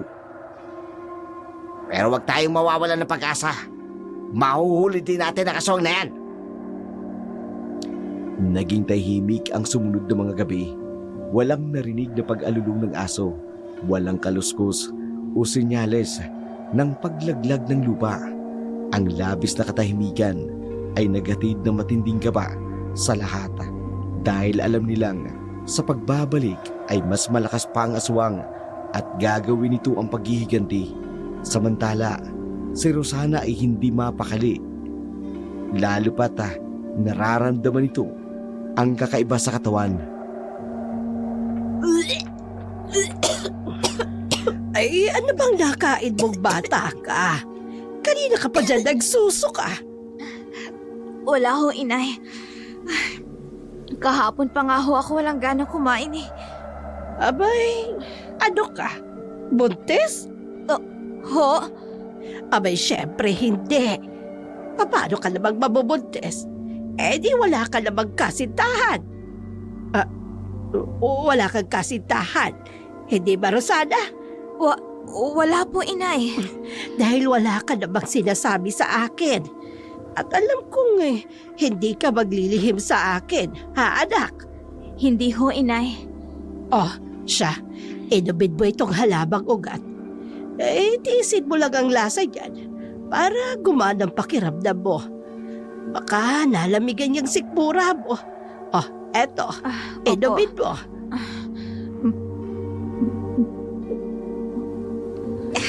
Baka naman kasi hindi ka na nakakalaghap ng sariwang hangin.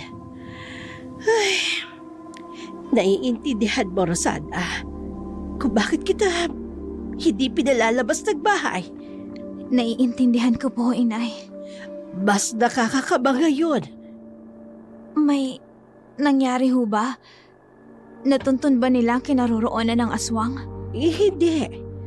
At nakapagtataka dahil ilang gabi ng tahimik. Inay?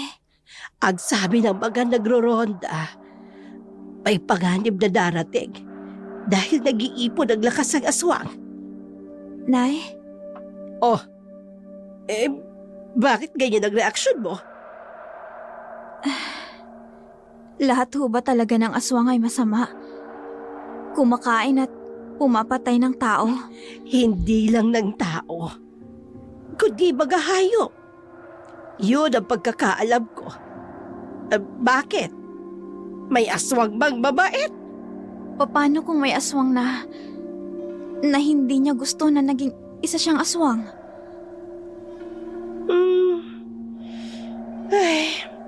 Maaaring naipasa labag ito sa kanya ng mga dinudo.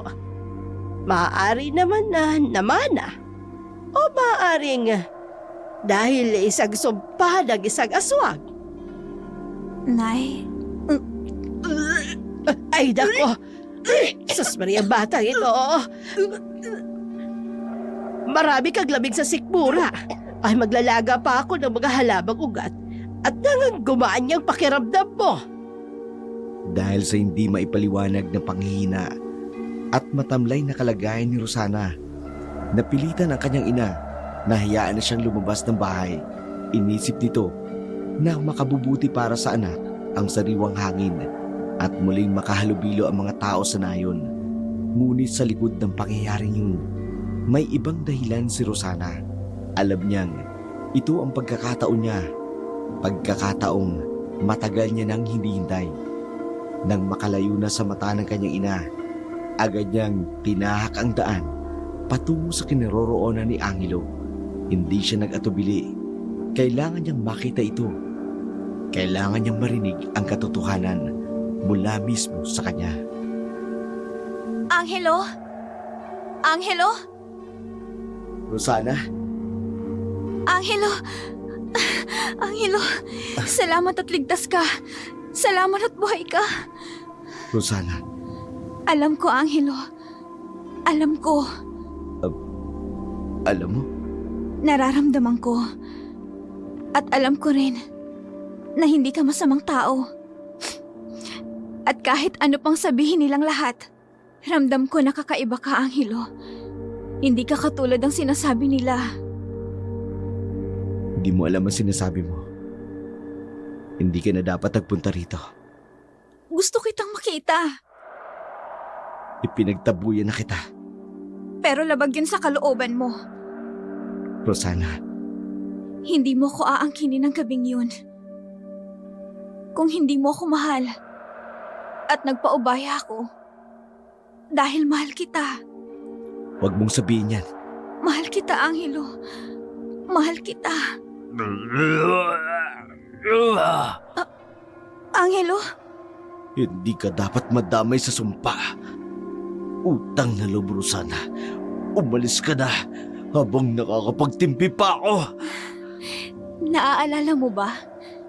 Nung una tayong nagkita, naaalala mo yun? Isa akong aswang. Sa pangalawa, Angelo. Kaya ka napahamak dahil sa akin. Ipinagkanulo ka ng iyong nararamdaman. Mahal mo ko. Rosana, Kung masama kang aswang, wala kang pipiliin. Wala kang sasantuhin na kahit na sino. Kaya mo silang patayin. Kaya mo kainin. Pero hindi, Angelo.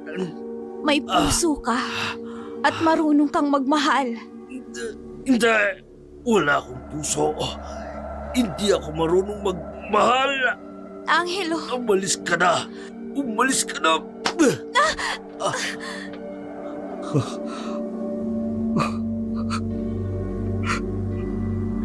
Rosana, kaya mong magbago. Tutulungan kita. hindi kayang baguhin ang isang sumpa. Ang sumpa, Rosana. Huwag mong sabihin yan, Angelo. Binigay ko ang sarili ko sa'yo. Pati na ang buo kong pagkatao. Tinalikuran ko ang pamilya ko sa probinsya. Huwag mo akong iwan. Wow. Sinabi ko naman sa'yo, di ba? No strings attached. Wala akong pakialam. Binigay ko na sa'yo ang gusto mo. Binigyan kita ng magandang trabaho. Mataas na sweldo. Ginusto mong ibigay sa akin ang sarili mo. Kahit hindi kita pinilit. Mahal kita, Angelo. Mahal na mahal kita. Hindi kita mahal. Angelo, Paano ko ipapakilala at iharap sa buong mundo ang ganyan? Napakasimple mong babae na hindi mo kaya maglakad sa sikat ng araw ng mahabang oras. Bigla kang nalulusaw na parang Sa gabi naman, bigla ka nawawala. Hindi ka normal. Hindi mo ako maaring iiwan. Iiwanan na kita. Maghanap ka ng ibang lalaking na babagay sa'yo. May iniibig ka na bang iba? Wala ka na doon. Hindi mangyayari yan, Angelo. Ano? Wala kang karapatang magmahal. At ang sino mang iibig sa'yo ay makakatikim ng aking sumpa. Ng sumpa ng aking mga ninuno. Ano? Pinilit kong mabuhay ng normal na tao. Tumira ako sa magulong mundo mo. Tapos sasaktan mo ako. Amira? Ako si Amira, ang nag-iisang babae sa angkan ng mga aswang. Hindi papayag na sasaktan lang at iiwan ng lalaking normal na katulad mo. Sapitin mo ang sumpa mula sa aking mga ninuno. Huwag kang lalapit. Nababaliw ka na. Kamatayan mo lang ang puputol sa sumpa. Tanggapin mo ang sumpa ni Amira! Hindi! No, wag! Ah! Ah! Ah!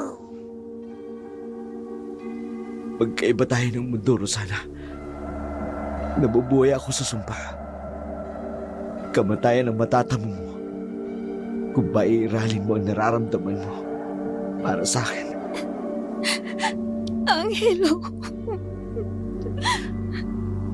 Kaya utang na loob pa. Umalis ka na. Tumakas ka na habang may oras pa. hindi ako aalis. Sasamahan kita, Angelo. Hindi ko kayang mabuhay nang wala ka. Masasaktan ka lang, Rosana. Kung kamatayan mo makakaputol ng sumpa, sasama na ako sa'yo. Sasama ako hanggang sa kamatayan, Angelo. Rosana.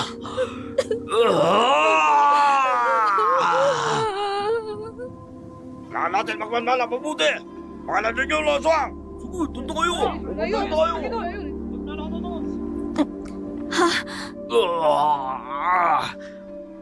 Nakita kong pumasok si Rosana sa malaking bahay. Pero hindi ako tiyak kung nasa loob pa siya. Eh, alam mo ang nangyari sa anak ko, Lito. Bakit hindi mo siya pinikilan? Pero Aling Rosa, wala naman po masamang mangyayari kay Rosana. Magkakilala naman po sila ni Sir Angelo. Hindi ho ito ang unang pagpasok ni Rosana sa malaking bahay. Iba ang sitwasyon ngayon. Dahil kilala ng aswang si Rosana. Hindi naman ho siya pababayaan ni Angelo. Maliban na lang kung nasa loob ng malaking bahay na yan ang aswang. Angelo! Kung naririyang ka o nandyan si Rosana, palabasin mo siya! Angelo! Iba ang kaba ng dibdib ko. Baka kung napahamak na ang anak ko. Rosana! Anak! Rosana! Ano yun? Ano yun? Aswang! Manta kayo! Nasa paligid lang ang aswang! Galing sa loob ang tunog. Nasa loob ng malaking bahay. Ay, Rosana! Nandito silang lahat. Angelo, huwag kang lalabas. Alam kong mangyayari ito. Tutundukan ko ng paghihirap ko. Hindi. Huwag mong sabihin yan, Angelo. Walang imposible sa Diyos. Naniniwala ka, di ba? May Diyos, Angelo. Siya ang pinakamakapangyarihan sa lahat. Kaya niyang baguhin ang lahat. Kaya mong alisin ang sumpa. Hindi sa lugar na to, kundi sa ibang lugar, Angelo. Angelo, pakiusap. Huwag kang lumabas. Umalis ka na. Lisanin mo na ang nayong ito, Angelo. Pagod na ako, Rosana. Pang ilang lugar na itong napuntaan ko. Tumira ako sa kung saan-saan na hindi ako nakakapampiktima, na wala akong masasaktan. Angelo. Pero sa bawat napupuntahan ko, may galit sa aswang. Wala silang pakialam sa sumpa. Mabilis silang humusga at sa bawat sumusubok na paalisin ako, nilalapa ko sila. Angelo! Hindi ko mapigilan. Kasama na ng sumpang pumatay ako. Kumakain ako ng laman ng tao, ng hayop at sumisipsip ako ng dugo. Hindi matatapos ang lahat ng ito. Ayoko na mag-anyong aswang. Ayoko nang pumatay ng inosenteng nilalang. Angelo! Kung totoong makapangyarihan ng Diyos, ipanalangin mo ko, Rosana, at sa lahat ng ginawa kong kasalanan, kapag namatay ako, bubuksan niya ang kanyang kaharian para sa akin. Angelo! Angelo, wag! Wag, Angelo! Nakikiusap ako! Biyag si Rosana ng aswang. Ano? Panginoon ko! Iligtas niyo po ang anak ko sa aswang. Ihanda ninyo ang mga kasiba. Ay, Diyos ko. Huwag patatakasin ang aswang na yan. Sa araw na ito, kailangang mawala na sa nayong ito ang aswang na yan. Ihanda ninyo ang inyong mga sibat. Wala na siyang laban sa atin, sa dami natin.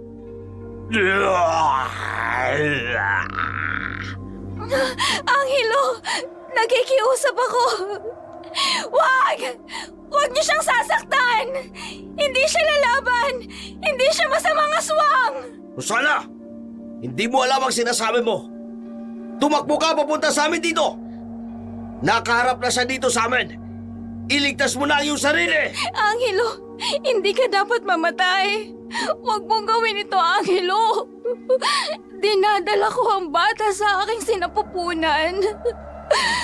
Buntis ako, Angelo. Pagkawalan niyo na ang sibat! Patayin na ang aswang! Patayin! Patayin! Wag! Lumayo kayo! Tingnan ninyo mabuti! Unti-unti na siyang bumabalik sa kanyang tunay na anyo!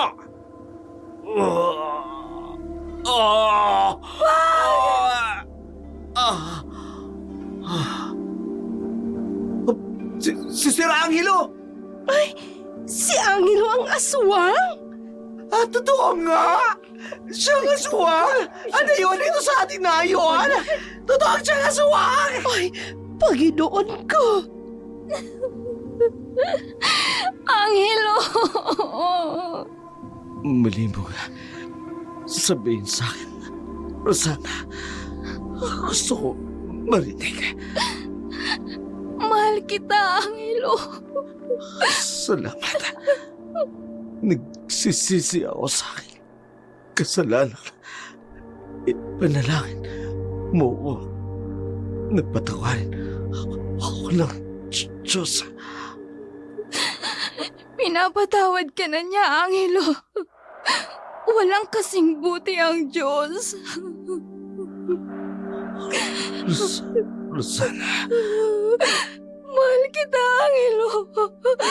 Mahal na mahal kita. Rosana. Angelo!